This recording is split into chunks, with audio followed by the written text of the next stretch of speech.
యోహాను ఆయన తిరిగి లేచిన తర్వాత ఇంటికి వెళ్ళిపోయాడంటే ఇంటి దగ్గర ఎవరు ఉన్నారు? ఒక హృదయం ఉంది. ఆ హృదయానికి వయసు అయిపోయింది.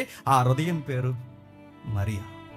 ఇంటికి వెళ్ళిపోయిన వెంటనే ఆ నిండు హృదయానికి ఏం చెప్పుంటాడు చెప్పండి? అమ్మా అమ్మా మేరీ, మీకు విషయం చెప్పాలి, మన ప్రభువు మీ కుమారుడు తిరిగి చెప్పండి లేచారు.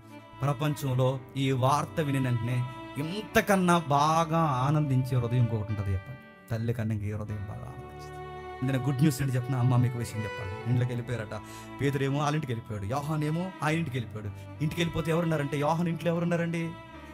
మరియమ్మ ఉంది. మరియమ్మకి ఖచ్చితంగా ఈ వార్త చెప్తాడు. ఏమనంటే మన ప్రభువు తిరిగి లేచాడు. ఇప్పుడు చెప్పండి, ఆయన తిరిగి లేచాక పారిపోయిన వాళ్ళందరూ తిరిగి వచ్చారు. ఆయన తిరిగి లేకముందే అవమానకరమైన శిలువలు ఉన్నప్పుడే, బాధాకరమైన పరిస్థితులు ఉన్నప్పుడే ఆయనకి దగ్గరగా నిలబడిన రెండే రెండు హృదయాలు చెప్పండి. ఒకటి యోహాను చెప్పండి, రెండు తల్లి అయిన